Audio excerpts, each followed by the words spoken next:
Oi, psicólogas e psicólogos, bem-vindos aqui no Saúde Mental nas Organizações. Este perfil, ele tem como objetivo ensinar você, psicólogo e psicóloga, a trabalhar com saúde mental nas organizações, tanto a teoria quanto a prática, trabalhar em grupos, com grupos, ok?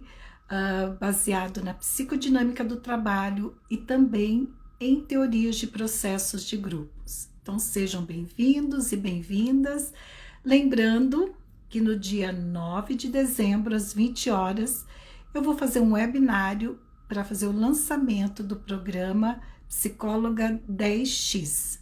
Então, se você tem interesse em aprender a trabalhar com saúde mental nas organizações em grupos, independente se a tua experiência ou a tua trajetória seja na clínica, ou se é na organizacional, ou se é com consultoria, enfim, tá? Independente de onde você está atuando, o Psicólogo 10X é um programa para quem quer trabalhar nas organizações com saúde mental em grupos. Não é uma abordagem individual a proposta. Pode trabalhar individualmente? Pode, mas a proposta é trabalhar em grupos. Então, por isso que eu desenvolvi esse método baseado na psicodinâmica do trabalho e em teorias de processos de grupos, sendo didata da Sociedade Brasileira de Dinâmica dos Grupos, formando já quase 200 pessoas em processos grupais, e também com a psicodinâmica do trabalho, que eu já comentei com vocês, que é a teoria que eu tenho estudado, pesquisado desde o mestrado, ok? Então vamos para mais uma live, desculpa o atraso, mas questões aqui tecnológicas resolvidas, então nós vamos começar aqui a nossa live. Kélia, bem-vinda, querida. Seja bem-vinda, direto de Tocantins, tá a Kelly aqui com a gente. Esse é um horário que eu sei que nem todo mundo consegue estar com a gente, mas depois vocês vão poder assistir, porque a live fica gravada no feed. Bom, a minha proposta hoje é novamente conversar com vocês sobre oportunidades em saúde mental nas organizações. Eu já gravei na segunda-feira uma outra live, onde eu falei sobre oportunidades, mas eu falei abordando qual população que você poderia trabalhar em saúde mental nas organizações, que eu percebia, né, por pesquisas, por outras informações, por reportagens que estão aparecendo aí nas revistas de grande circulação, que eu tenho percebido que essa população, ou essas populações, vamos dizer assim, estão demandando saúde mental nas organizações. Trabalhar com saúde mental, né, dessas populações. Então, se você não conseguiu assistir, dá uma olhadinha, tá aqui gravada no feed desse perfil, vai lá que você consegue. E sobre o webinário que vai ter no dia 9/12, às 20 horas, você precisa se inscrever para poder receber o link para poder assistir o webinário, ok? Então, o link está na bio, aqui nesse perfil. É só ir lá na bio, clicar no link que você já cadastra, né? A Kelly já se cadastrou, né, Kelly? Que bom, muito obrigada pela confiança, Kelly está sempre nos acompanhando aqui, né? Então, eu espero que você também se inscreva para poder estar junto com a gente, ok?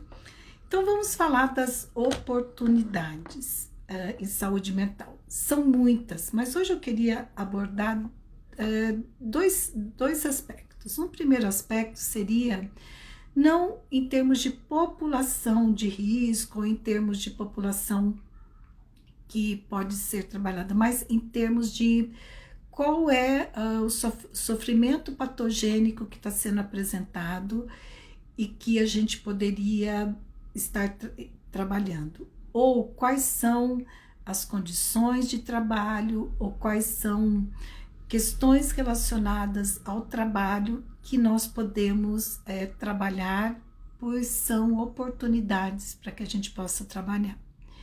E que às vezes, veja, nem a organização e nem a própria pessoa tem conhecimento de que é aquilo que ela está vivenciando, que o sofrimento dela tem uma explicação, uma causa, é estudado, às vezes ela nem tem essa informação, né? E, enfim, então eu acredito que é importante a gente falar disso.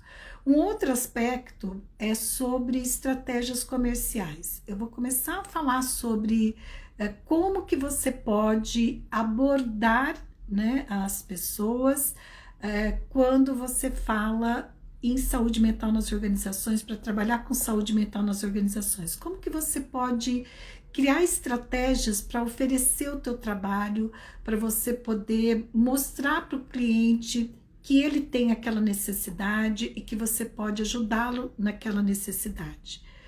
José, seja bem-vindo.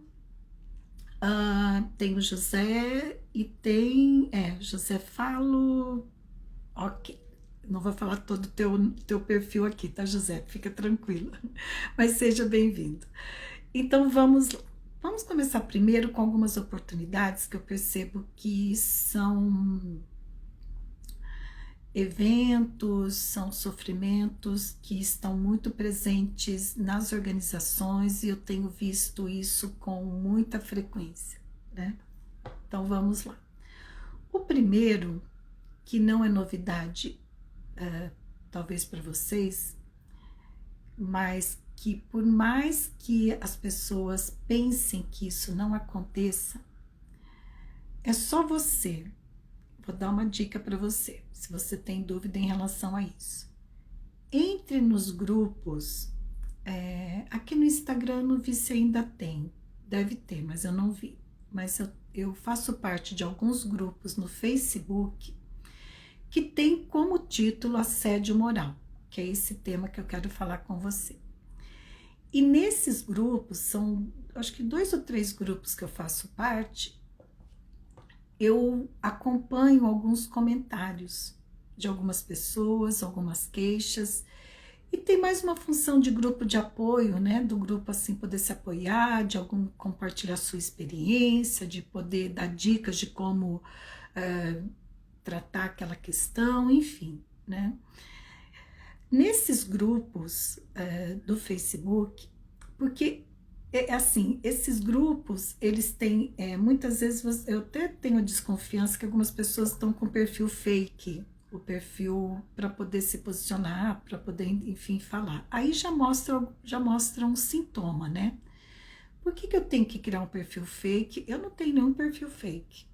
O que eu vou falar, que eu tenho que me posicionar, se querem ver meu perfil ou não, mesmo aqui no Saúde Mental ou no meu perfil Psi, Ana Silvia Borgo, eu ponho a minha foto, enfim, não vou ficar criando perfil fake, mas isso é meu, né? Isso é um valor que eu tenho, né?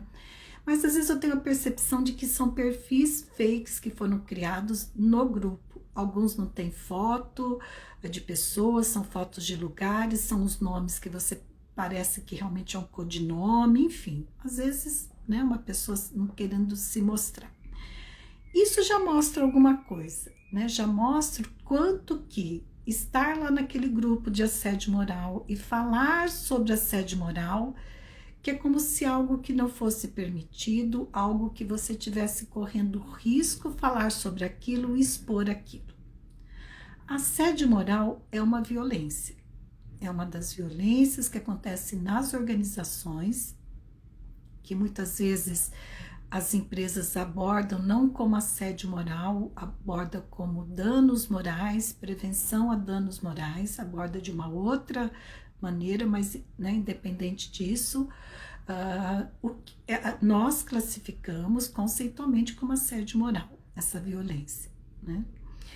E hoje nós já sabemos que o assédio moral, ele não mais está restrito ao nível hierárquico, né? A pessoa, que antes, durante um tempo, era entendido assim, não, é quando o chefe frequentemente viola, assedia o funcionário, o subordinado. Hoje não, hoje nós temos assédio moral também em pares, nós temos assédio moral classificado nessa hierarquia, de diferentes dimensões, aí vamos dizer assim, né? Bom, o assédio moral é algo que tem toda essa questão de tabu para ser falado, abordado de forma aberta, mas por outro lado, os danos que eles...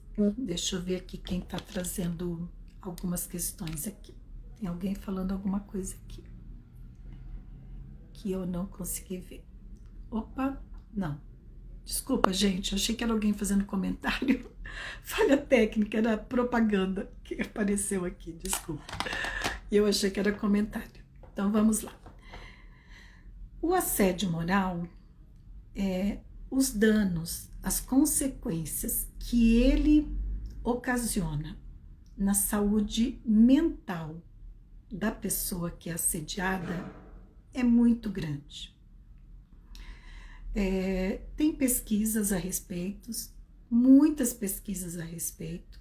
Se você tem interesse nesse tema, eu sugiro que você pesquise o NEPOT, que é da UFSC, da Universidade Federal de Santa Catarina.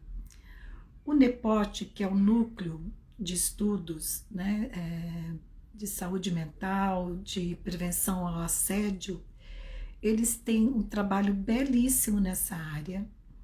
Eles têm uma cartilha que eles elaboraram junto com o Ministério, acho que foi com o Ministério Público, desculpa, agora eu não vou lembrar qual foi o órgão, ou se foi com o Tribunal Regional do Trabalho, desculpa, não vou lembrar, mas eles têm muito material, eles têm perfil aqui no Instagram, o NEPOT.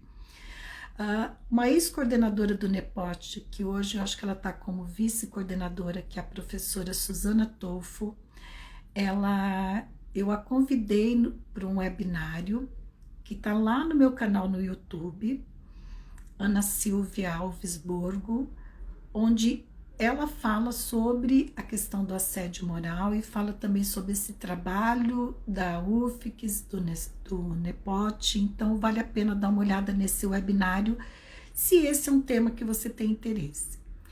Só que eu vejo assim, há duas possibilidades, né, como pensando em termos de oportunidade para trabalhar com esse tema, que está relacionado com saúde mental nas organizações, há duas possibilidades de você trabalhar com esse tema. Vamos dizer, duas estratégias que você pode utilizar. Uma é indo direto na organização, né, quando tanto faz uma organização pública ou privada. Na pública parece que o índice, né, as pesquisas mostram que os índices são altos, mas daí a gente fica em dúvida se o índice é alto na pública porque as pessoas têm estabilidade, daí denunciam, e na privada, por não ter estabilidade, tem medo de denunciar e das consequências que vai ter, que uma delas pode ser perder o emprego, né? Mas enfim, né? Tanto pública como privada, você pode levar uma proposta desse trabalho, né? E aí a gente sabe, e no programa Psicóloga 10X, quando eu abordo, que são 3 pilares que tem no programa, né? Tem o pilar da técnica, o pilar técnico, né, onde eu passo toda a parte teórica, prática, técnica, tanto teoria da psicodinâmica do trabalho, quanto a teoria de funcionamento de grupos. Tem um outro pilar, né, esse programa Psicólogo 10X, que é o pilar do autodesenvolvimento. Então, o que você precisa desenvolver em termos de competências para você poder trabalhar com saúde mental em grupos, né, nas organizações. E o terceiro pilar, que é o comercial. Então, veja, lá no programa eu vou aprofundar essa questão das estratégias comerciais, contrato com a organização, como você faz, questões de pagamento de honorários, tudo isso eu vou abordar lá, mas aqui eu queria adiantar algumas coisas para você. E quem chegou agora, quer participar do webinário para conhecer esse programa, faz a inscrição aqui no link que está na bio, vai ser dia 9/12 às 20 horas. Voltando, né? Muitas vezes a empresa não sabe que ela tem aquele problema, ou ela sabe que tem aquele problema, ou você já ouviu falar que tem aquele problema, né? E quando a gente vai principalmente para empresas privadas, Uma estratégia que sempre funciona é quando você mostra para a organização o risco que ela está correndo em termos de risco de passivo trabalhista, né, e consequentemente de ter que pagar uma indenização, né? E se sair desse passivo de realmente ter reclamações trabalhistas e daí, né, as consequências de uma indenização por assédio moral, danos morais. Veja, isso é tão sério, né, que no e-book que eu lancei em agosto, meu e-book, que você também pode baixar aqui na bio, né, do perfil. Nesse e-book, eu convidei a doutora Maiara Bispo para falar sobre os aspectos legais do assédio moral. E lá no texto da doutora Maiara Bispo, ela citou duas reportagens com um link, inclusive ela colocou o link lá, dá para você ler essas reportagens, que uma é daquele caso do engenheiro da Toyota, aquele engenheiro japonês da Toyota no Japão, que ele cometeu suicídio em função do assédio que ele sofria pelo chefe. E ficou comprovado, né, pela carta que ele deixou, enfim, né?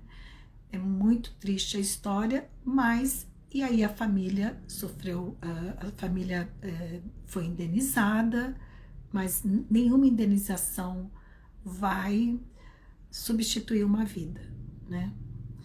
Enfim, então quando você traz para a empresa, você argumenta fundamentado nas consequências, principalmente financeiras, de imagem, né? Porque tem também uma questão de imagem que a empresa vem a ter, a empresa fica sensibilizada e a tendência é ela aderir ao trabalho, é ela comprar o teu trabalho, tá? Como fazer isso é um outro momento, né, que a gente teria que ter mais tempo para poder abordar. Uma outra reportagem que nesse texto da doutora Maiara, né, no e-book Saúde Mental nas Organizações e Aspectos Legais do Assédio Moral. A doutora Maiara cita uma outra reportagem de uma ação coletiva que os funcionários da Dell, né, a Dell Computadores, então veja, eu posso citar aqui porque uma que, primeiro, eu não estou cometendo uma falha ética porque não é meu cliente, né? Se fosse, eu não estaria nem mencionando, sem citar o nome. E um segundo questão é que isso foi divulgado na mídia, né, na imprensa virtual. Então a reportagem está lá. Os funcionários da Dell moveram uma ação coletiva contra a Dell por assédio moral. E a indenização foi milionária. Então veja, você precisa, aí eu estou falando do tema das oportunidades e das estratégias comerciais. Quando você fundamenta isso, quando você mostra para a empresa, às vezes a organização pública ou privada, ela nem tem conhecimento, às vezes, dessa situação.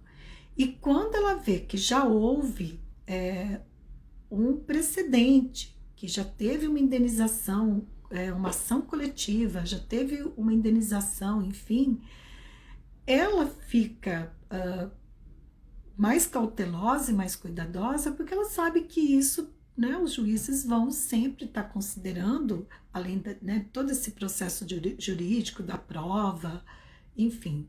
Eu não sou advogada, mas como eu já trabalhei como gestora de RH, eu já acompanhei muitos processos nesse sentido, né? Então, os juízes vão avaliar, e quando tem precedentes, isso é um argumento para o advogado, né? Então, as empresas, elas ficam mais cuidadosas. E com isso, você sensibiliza a empresa por esse lado.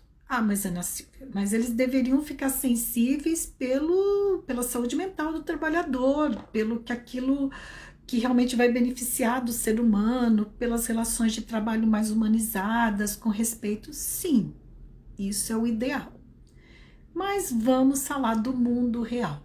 O mundo real se apresenta de uma outra forma e nós temos que ter essa percepção de qual a estratégia que aquela organização tem condições de assimilar. Qual o argumento que vai fazer sentido para ela? Tem organizações que você não precisa chegar nesse nível de indenização, de pensar no futuro, tal. Ela está preocupada com a imagem, ela está preocupada com os valores, com o seu, como que fala? Me fugiu agora. Ai, sobre, não é, que rege, né, o regimento ético, mas desculpa, me fugiu agora a palavra. Ela está preocupada com o compromisso ético que ela tem com os funcionários e com a sociedade. Então, é uma outra abordagem. Talvez isso não funcione. Funciona, mas não é por aí que você vai abordar, né? Você tem que usar uma outra estratégia para a organização, né? Agora, quando você vai trabalhar com empresas que estão no outro nível de conscientização, de desenvolvimento, você precisa usar esse tipo de argumento, né? Eu, uma vez, como gestora de RH, eu tinha uma empresa, trabalhava numa empresa como gestora, e apareceu, foi isso na década de 1990, 2000, 1995, 98, né? Talvez alguns que estão assistindo aqui nem tinham nascido nessa época. Eu era gestora de RH e começou a aparecer um caso de LER, que na época não era DORT ainda que a gente chamava de LER. Depois passou a ser chamado de DORT. E era uma empresa jornalística onde tinha muitas pessoas que usavam computador, enfim, né? Aí, quando eu fui argumentar, né, aí eu montei um programa, uma proposta do programa que era saúde no trabalho, que abordava a saúde mental, mas abordava também aspectos da prevenção de acidentes, aspectos da ergonomia, né, aspectos da, como que eu posso dizer, aspectos da saúde física também, não só da saúde mental. Quando eu fui argumentar com o superintendente dessa empresa, a proposta, né? O que eu fiz? Tinha saído na época, isso há 23 anos atrás, né, mais ou menos, tinha saído uma jurisprudência em Minas Gerais, na época, pensam, há 23 anos atrás, uma indenização de mais de 100 mil reais para uma pessoa que conseguiu provar, ela estava com LER e ela conseguiu provar a relação causal da LER com o trabalho que ela desenvolvia. E esse superintendente, ele era advogado, não sei se ele ainda está vivo, então enfim, ele era advogado. Quando eu mostrei a jurisprudência para ele e a indenização, imagina 100 mil reais há 20 e poucos anos atrás, né? Na hora ele aprovou o programa. Não era um valor exorbitante assim que a gente ia gastar por mês, mas era um valor que não estava no orçamento e que eu precisava da aprovação. Ele aprovou sem questionar. E eu tenho certeza, assim, né, conhecendo ele como eu conheci e das atitudes que ele tinha, não foi para prevenir a doença, foi para não ter a despesa.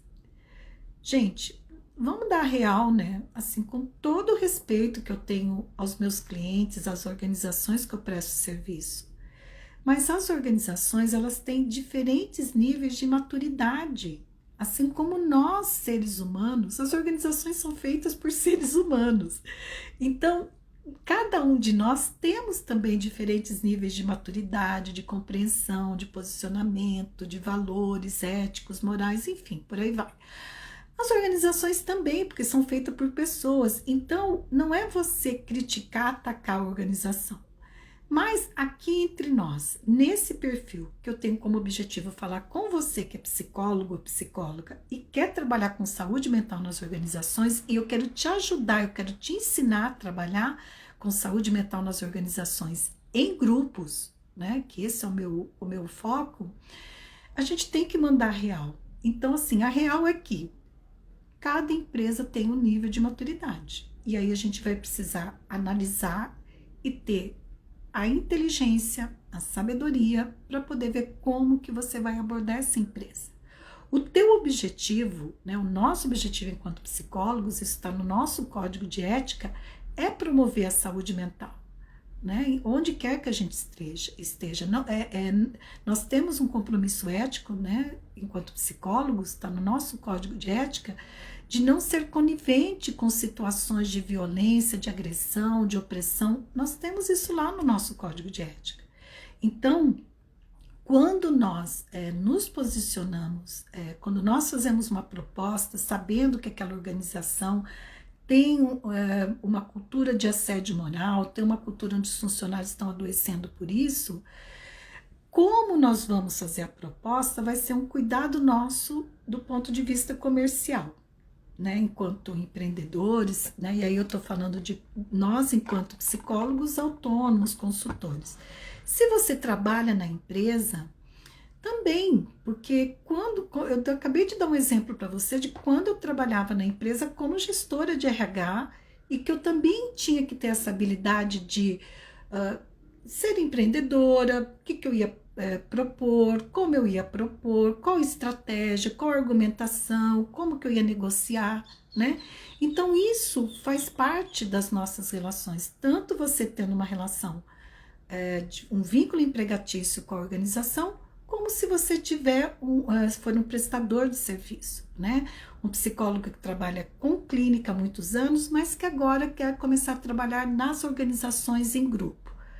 É diferente a abordagem, a forma como você vai contratar com uma organização de como você contrata com um cliente, né? Assim, eu acho que vocês fazem psicoterapia, já passaram por processo psicoterápico, eu já passei, e a gente sabe que a relação estabelecida entre, né, que eu estabeleci, o que eu estabeleço com a minha terapeuta é diferente, como eu negocio é diferente, né? Assim como com uma organização, é uma outra forma de abordar, mas é possível aprender, né, a fazer isso. E nesses 20 e poucos anos que eu trabalho com consultoria, eu acredito que eu posso ajudar você também nesse processo. Deixa eu só tomar uma aguinha para a gente poder continuar. Eu tenho feito as lives com no máximo meia hora, então eu já vou aqui concluindo, apresentando esse outro tema, essa outra oportunidade, e concluindo porque para não ficar uma live muito longa, né? Uma outra oportunidade de você trabalhar com saúde mental nas organizações em grupo é você trabalhar com burnout. O burnout, inclusive, eu postei aqui no feed, semana retrasada, eu estava em Belém trabalhando, foi a semana retrasada, eu acho que foi no dia 17, se eu não me engano, de novembro, dá uma olhadinha ali no feed, onde eu compartilhei um instrumento que nós podemos utilizar para fazer avaliação de burnout, tá? Tem vários artigos científicos que utilizam esse instrumento, então você pode pesquisar, enfim.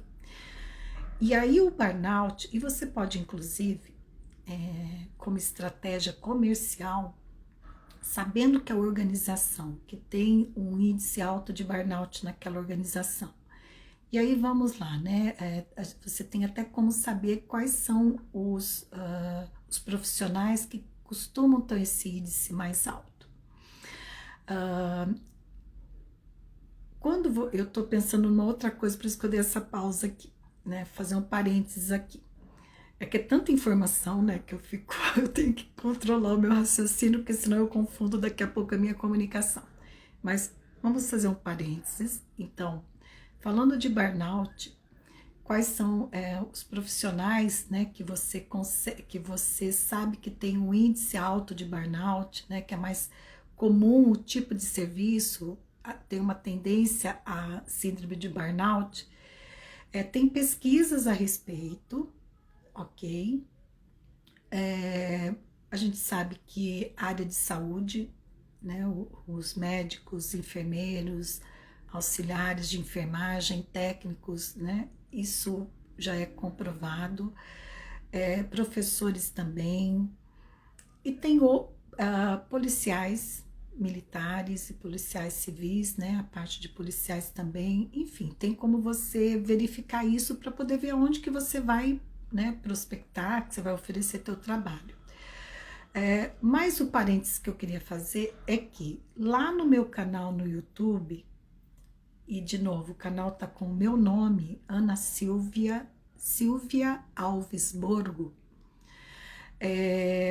tem um webinário que foi feito com a Mainara.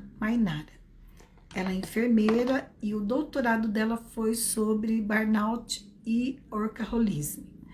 Ela fez uma relação na pesquisa dela. E o webinário foi feito em janeiro desse ano. Tá bem legal. Vale a pena você assistir também, tá? Porque eu acho que vai te ajudar também aí na questão do burnout. Então, olha, eu já dei a dica de um instrumento para você avaliar, já dei a dica desse webinário e agora eu vou dar mais uma dica para você. Trabalhar com essa população de burnout, saúde mental nas organizações. Claro que o burnout tem uma estratégia específica de você trabalhar, quando você vai trabalhar em grupos com o burnout, né? É porque existe uma questão na organização do trabalho, né? Quando a gente estuda com base na psicodinâmica do trabalho. Então, veja, você pode usar como estratégia oferecer para o cliente uma avaliação dessa população, né? Se realmente existe ou não esse caso. Mas daí com muito cuidado ético, fazendo um contrato ético bem claro, né? Que não vai estar expondo as pessoas que quiserem, tudo aquilo que está previsto no nosso código de ética, quando fala de avaliação, né? Então a pessoa tem que querer passar pelo processo de avaliação. A avaliação, você não vai expor o resultado, você vai expor o resultado daí do grupo, coletivo, não expõe o resultado individualmente, a não ser, que também está no nosso código de ética, para a pessoa que foi avaliada, ela tem o direito de saber disso.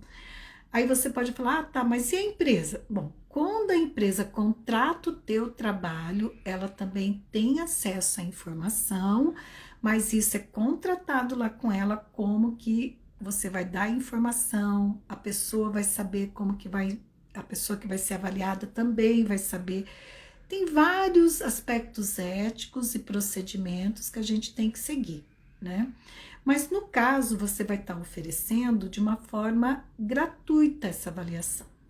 Oferecendo de uma forma gratuita, você pode combinar que, olha, eu avalio, quem quiser passar por avaliação, eu faço a devolutiva para a pessoa que passou pela avaliação, mas para vocês, enquanto organização, digamos que é com RH que você está, né, negociando, eu vou fazer a devolutiva dos dados coletivos, não individuais, né? Vocês podem até setorizar, desde que isso não vai identificar a pessoa, né, gente? Mais um aspecto ético que nós temos.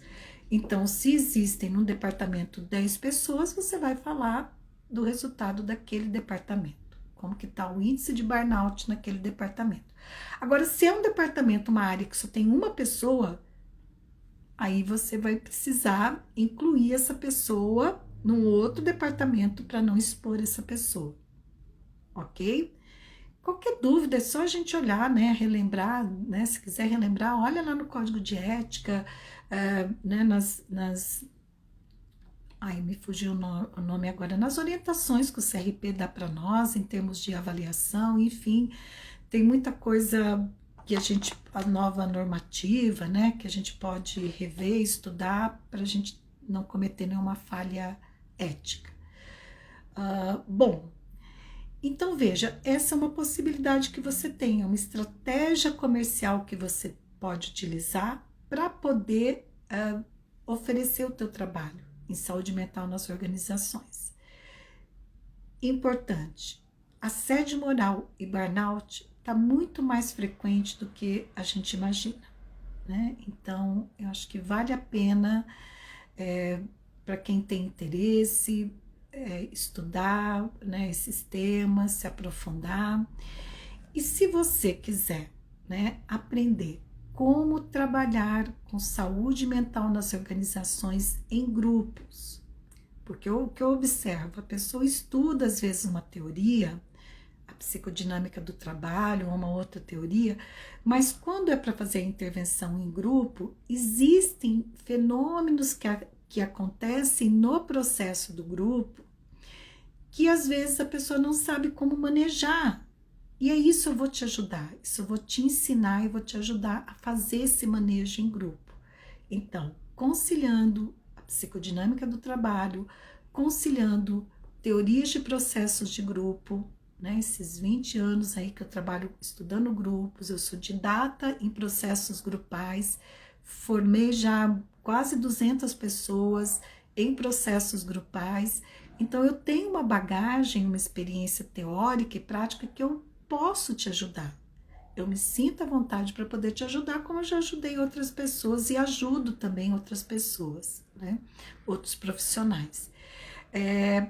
E lembrando que nessa proposta que eu estou falando para você, que é o programa Psicólogo 10X, é uma proposta que tem 3 pilares esse programa. Então, você vai aprender a parte técnica, o pilar técnico, onde você vai aprender teorias e vai aprender a prática, né, de intervenções em saúde mental.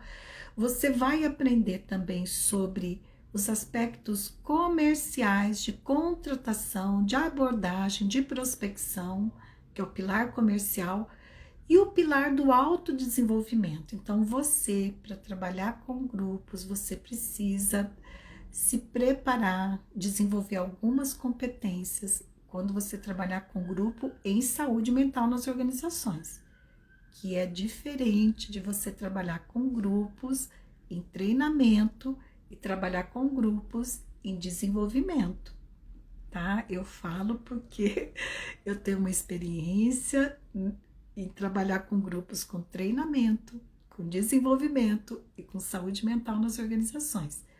São grupos. O fenômeno grupal está ali? Está ali. Mas a abordagem, o manejo, a intervenção é totalmente diferente em cada um. E nós, como profissionais, se eu falo que eu sou uma profissional, uma psicóloga, um psicólogo que trabalho com saúde mental nas organizações em grupo, eu tenho que saber essa diferença e eu tenho um compromisso ético com o cliente de oferecer e fazer aquilo que eu ofereci, que o cliente contratou e que ele tem como expectativa. Então, ter clareza dessas diferenças de que trabalhar com treinamento é uma forma de abordagem, trabalhar com desenvolvimento de pessoas é outra, e trabalhar com saúde mental nas organizações é outra. Isso qualifica o nosso trabalho. Isso faz com que nós, enquanto profissionais, sejamos reconhecidos e respeitados, porque a gente sabe o que a gente está falando, a gente sabe o que a gente está fazendo. E isso vai nos diferenciar. E nos diferenciando no mercado, isso vai dar como que eu posso usar? Um fator competitivo, né? Vai dar um diferencial competitivo para nós. Competitivo no sentido de que, olha, se tiver que escolher entre 2 profissionais, com certeza vai escolher você, porque está claro para a organização como você trabalha, o que você conhece, né? Isso eu vivencio na minha vida profissional diariamente, né? Quando você, até às vezes você pode corrigir o cliente, falar para o cliente, olha, não seria por aqui, seria melhor ir por aqui. Isso não ofende o cliente, muito pelo contrário, se ele está procurando você é porque ele quer essa ajuda, ele não tem a clareza muitas vezes. E aí nós, enquanto profissionais, temos esse compromisso ético. Então, por isso que a gente precisa, né, se aprimorar, investir na nossa capacitação. E eu tô aqui para ajudar vocês, ok? Bom, falei muito. Eu queria ter feito essa live mais curta, me desculpem. Mas quer fazer inscrição no webinário? A Kelly, que está aqui com a gente, ela já fez a inscrição no webinário. Webinário dia 9 de dezembro, às 20 horas, para você poder receber o link, participar do webinário e conhecer o programa Psicólogo 10X, onde você vai poder trabalhar com 10 vezes mais pessoas e ganhar até 10 vezes mais. Ser remunerado em até 10 vezes mais. Gente, a remuneração com uma metodologia que são 10 reuniões, de 2 horas cada reunião. Para 2 horas cada reunião, você pode ganhar de R$ 1.200 a R$ 2.000. Eu estou falando isso porque é isso que eu sou remunerada dessa forma. É possível. Talvez no começo você vai trabalhar com um valor diferente desse que eu trabalho, mas é possível. E as organizações pagam. Eu estou te dizendo porque isso é a minha realidade. Muito obrigada. Fiquem bem e aguardo vocês no webinário Saúde Mental nas Organizações, dia 9/12, às 20 horas, Psicólogo 10X. Faz a inscrição lá na bio. Um abraço e até mais.